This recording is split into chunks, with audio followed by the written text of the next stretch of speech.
High guys, welcome back to my second channel Dipali's vlog. তো guys বহুত দিন হ'ল ভিডিঅ' দিব পৰা নাই, জানাইতো আপোনালোকে বিয়াৰ বাবে ব্যস্ত।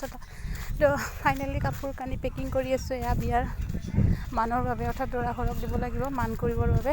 তো পেকিং কৰা হৈ গ'ল আৰু মোৰ নিজৰবোৰ আছে পেকিং কৰিবলৈকে, যিহেতু বহুত ব্যস্ততা।